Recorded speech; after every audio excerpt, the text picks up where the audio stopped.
오늘 주제는 췌장암의 치료에 대해서 지금 이제 분당차병원에 계신 김정선 교수님이, 김정선 교수님은 서울대학교에서 교수님까지 하시다가 충남대학교로 가셔서 있는 와중에 모시고 오신 분입니다. 지금 너무 대부분의 인상 연구 다 도맡아서 책임으로 하고 계시고 학교 활동도 아주 열심히 하고 계십니다. 네, 박수로 맞이해 주시면. 원장님께서 화려하게 소개를 해주셔서 저는 분당차병원 혈액종양내과에서 간암이랑 췌담도암, 그리고 대장암, 항암 치료하는 김정선이라고 합니다.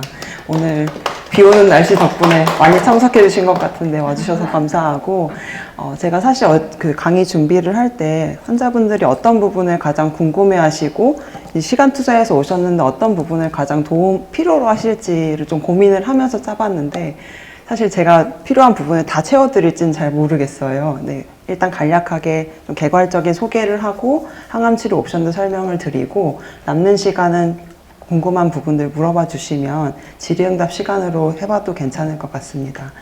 일단 오늘 제가 말씀드릴 그 목차를 먼저 보여드리면요. 췌장암의 일단 전반적인 소개, 그러니까 위치나 이런 소개를 해드리고, 췌장암을 진단받고 그 다음에 치료를 하실 때 어떤 흐름으로 가는지, 아무래도 전 종양내과 쪽이다 보니까 항암에 조금 더 초점을 맞춰서 말씀을 드리게 될 것 같고, 이 모든 항암 치료를 어떤 목적을 가지고 하는지, 항암 치료 목적을 좀 다시 한번 짚어보고, 췌장암의 항암 치료는 단계별로 어떻게 해볼 수 있는지에 대해서 조금 말씀드리려고 합니다. 일단 췌장암이라고 하면 췌장에서 기원하는 암을 이야기를 하는데, 췌장에 생긴 악성 종양의 90% 이상은 췌관선암으로 분류가 됩니다. 나머지 10%에는 신경 내분비 종양을 포함해서 여러 가지 다양한 유형들이 있는데, 저희가 보통 췌장암이라고 하면 이런 췌관선암이라고 생각을 하시면 되고, 이 췌관선암은 오른쪽 몸에 이렇게 세모나게 차지하고 있는 게 간이고, 그 옆에 이렇게 노랗게 좀 길다랗게 붙어 있는 것이 췌장입니다. 이걸 좀 기능상으로 들여다보면, 우리 호르몬, 인슐린이나 글루카곤 같은 호르몬을 내는 내분비선이 있고, 우리 소화효소, 탄수화물이나 단백질, 지방을 소화시키는 소화액을 내는 곳이 이제 외분비 기관인데, 이런 외분비 기능을 하는 세포에서 기인한 암이 췌관선암이 됩니다. 일단 주변 장기와의 위치 관계를 좀 보면, 췌장은 상당히 주변이랑 밀접하게 붙어 있기도 하고, 바꿔 말하면 수술할 때 주변 기관과의 관계가 너무 이렇게 밀접해서 접근이 좀 어려운 장기이기도 합니다. 보시면 아까 말씀드렸던 간이 이렇게 세모나게 있고 췌장이 이렇게 노랗게 보이는데, 그것만 아까 확대해서 보았지만 사실 앞에 보면 입에서부터 시작해서 소화를 시키는 위가 이렇게 자리하고 있고, 내려가면 꾸불꾸불한 소장이 있고, 대장을 이렇게 해서 가로질러 가는 것이 췌장의 앞쪽에 놓이게 됩니다. 그래서 췌장을, 이 그림을 좀 더 들여다 봤을 때 췌장의 머리, 그리고 목, 그리고 몸통, 꼬리라고 이야기를 하는데, 어느 부분에서 암이 생기든 그 크기가 커지게 되면 주변 장기를 누를 수도 있고, 우리가 밥 먹는 길을 직접적으로 위협할 수 있는 장기이기도 합니다. 이렇게 원통형으로 된 것이 12지장이라고 해서 위에서 소장으로 이어지는 곳인데, 일견 보셔도 이렇게 머리 쪽에 생긴 암덩어리가 커지면 이런 내려가는 길을 누를 수 있기 때문에 치료 과정 중에 스텐트를 넣거나 이런 여러 가지 합병증 관리를 하시는 것도 췌장의 위치적인 특징이랑 관련이 있고, 이렇게 췌장에 초록색으로 내려온 이런 길들이 담도인데, 담도도 많이 막히기도 하고 스텐트를 넣으시면 주기적 교체도 해주셨고 해야 되는 부분도 이런 위치적인 관계랑도 연관이 있습니다.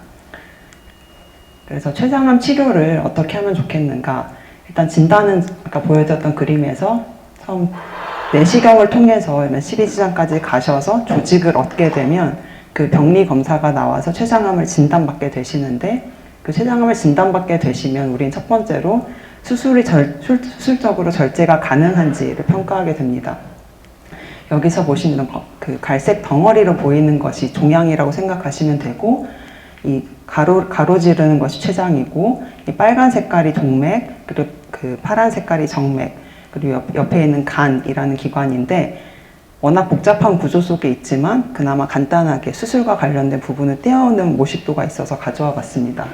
일단 절제 가능한 거는 보실 때 다른 이런 빨간색이랑 파란색이랑 맞닿아 있지 않고 뚝 떨어져 있어서 절제가 용이한 경우에 절제 가능이라고 하는데, 이런 상태로 발견되시는 분들은 20% 이내 내외라고 이제 알려져 있고, 대부분은 이렇게 혈관 하나랑은 맞닿아 있거나, 특히나 이 동맥이 중요한데, 동맥에 이제 닿아서 절제할 수도 있을 것 같고 안 될 수도 있겠다는 경계성 절제 가능, 그리고 주변의 혈관을 좀 더 꽉 물고 있는 국소 진행성, 보시면 이런 옆에 간에 폭탄처럼 박혀 있는 것들이 있잖아요. 여기 이제 원격 전이, 췌장을 벗어난 곳에 전이가 된 걸 표현해 주는 건데, 여기에선 사실상 수술이 큰 의미가 없고 하지 못한다라고 말씀을 드리게 됩니다.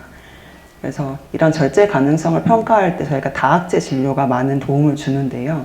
사실 저는 약물 치료만 하고 수술해 주시는 교수님이나 영상의학과 교수님이나 방사선학과 교수님들께서 보실 때에는 실제적으로 그런 치료들이 들어갈 수 있는지 아닌지를 잘 파악해 주실 수 있기 때문에, 여러 선생님들 여러 과가 모여서 이런 절제 가능성, 경계성 절제 가능, 이게 국소 진행성에 더 가까운 건지를 논의를 통해서 확정을 짓고, 그래서 그 다음 치료 계획을 세우게 됩니다.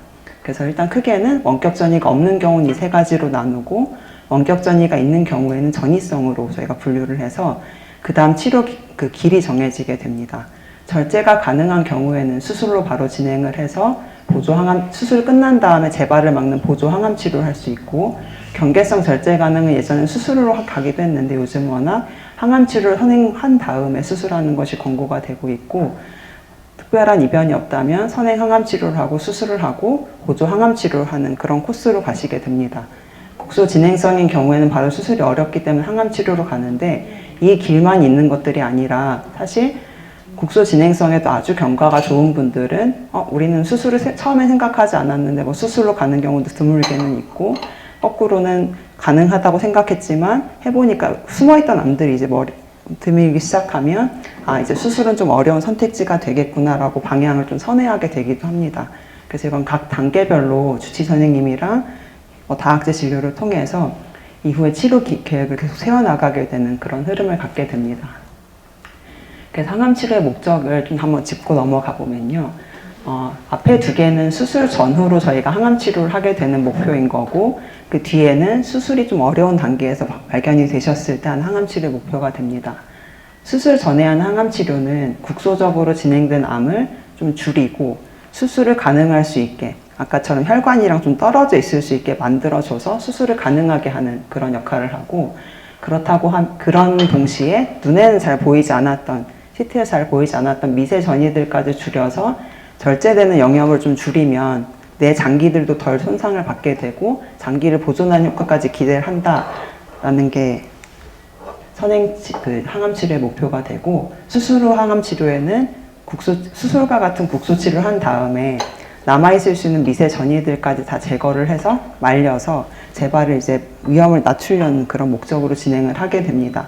그 다음으로 수술이 어려우신 경우에는 고식적 항암 치료라고 해서 더 퍼지지 않게 해서 생존 기간을 최대한 늘리고, 그러면서 암이 어딘가 장기를 누르면 아까처럼 식사를 못 하시게 될 수도 있잖아요. 그래서 그런 것들을 증상을 최대한 늦게 발현되게 하거나 안 생기게 하는 증상 완화를 하고, 그러면서 나의 삶의 질을 향상시키는 그런 목표를 진행을 하시게 됩니다.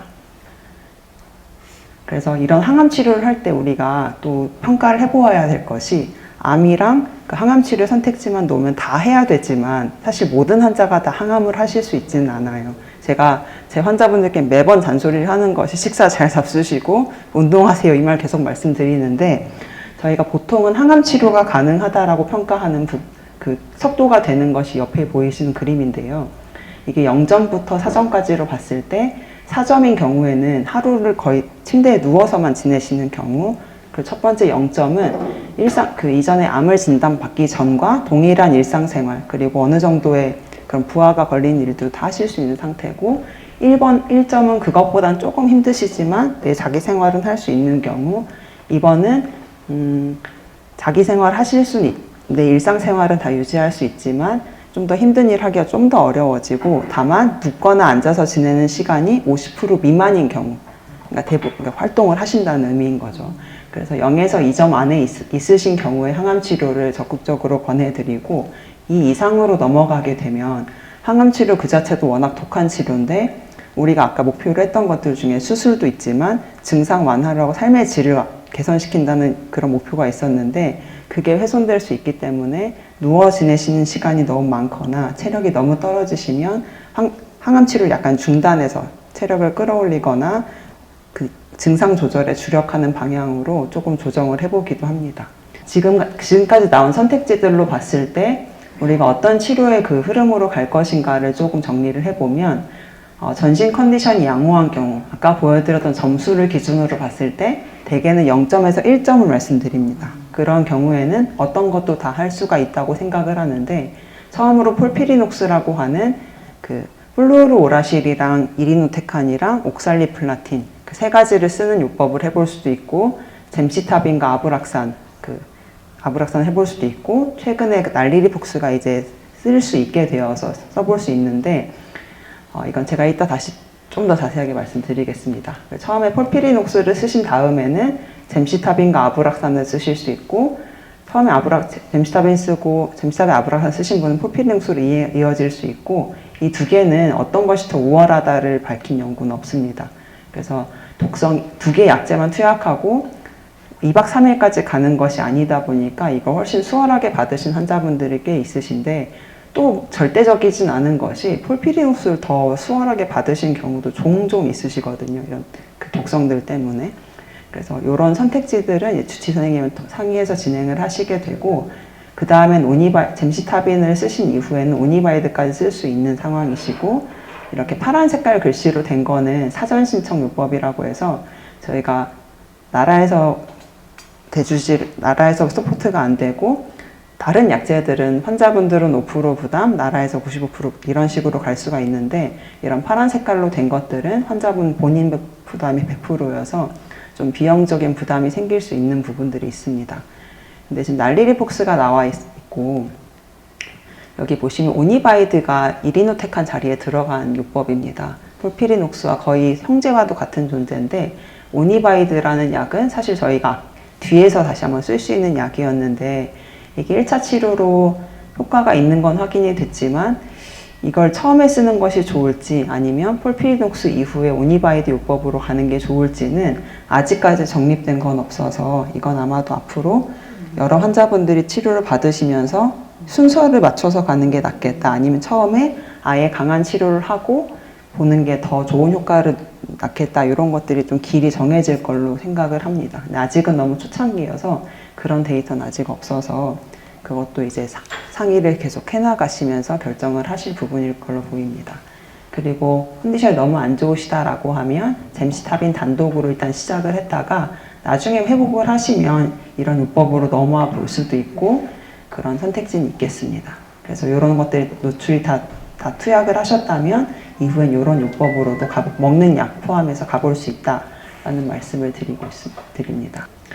그래서 우리가 담도암이나 다른 대장암도 그렇지만 폐암이나 이런 암들에서 치료 표적이 될 수 있는 변이들이 좀 많이 알려져 있는데 췌장암은 그 비율이 조금 적은 편입니다. 아직까지 알려진 바로는.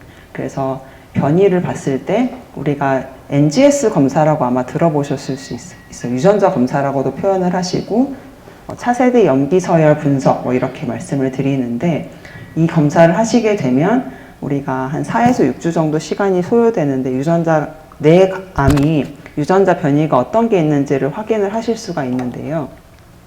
거기에서 어떤 게 나왔는지를 이제 살펴보고 그 변이들이 다 표적 치료가 있는 건 아니거든요. 그래서 변이가 어떤 게 많이 나오는지는 알지만 아직까지 밝혀진 변이에 대한 표적 치료는 이 정도가 있다고 생각하시면 됩니다. 그래서 이 빨간색으로 된 거는 비급여 요법으로 쓰실 수 있는 거고 이런 파란색, 까만색으로 된 거는 급여로도 사용이 가능한데 이런 비율들이 조금 적은 상황입니다. 근데 KRAS라고 하는 것도 아마 들어보셨을 수 있는데 요거는 췌장암 환자분들에서 굉장히 많이 나오는 변이인데 아직 표적이 없어서 이런 초록색에 해당하고 있는데 KRAS에 대한 억제제들도 많이 개발이 되고 있어서 그 부분이 열리면 치료 표적이 될 수 있는 변이들의 파이가 훨씬 많이 늘어나지 않을까, 좀 많은 개선이 있을 수 있지 않을까 기대를 하고 있는 영역입니다. 이게 마지막 이제 슬라이드인데요. 아마도 막 그 기사 같은 데 보셨을 때 뭐 오니바이드 드디어 급여가 됐다. 뭐 항암제 급여화, 급여 심사 필요 이런 급여에 대한 이야기를 많이 보셨을 것 같아요. 그런 급여라고 하는 걸 제가 이제 임의로 모식도로 좀 만들어 봤는데 이 까만 색깔이 국제 가이드라인입니다. 여러 임상시험이 시행이 되면 이것들이 효과가 있었고 이전 것보다 우월하다라는 게 밝혀지면 여러 그런 절차를 거쳐서 이제 이 국제 가이드라인에 올라가는데 이런 회색깔 음영으로 된 게 우리나라 보험급여입니다. 우리나라에서는 그 약들을 다 급여로 쓸 수는 없고 아까 폴피리녹스란 젬시타빈 아브락산 같이 급여가 되는 부분이 있고 여기에서 아직 급여로 나라에서 다 부담하기는 어렵지만 쓰는 건 허가가 됩니다 라고 한 게 초록 색깔 점선입니다.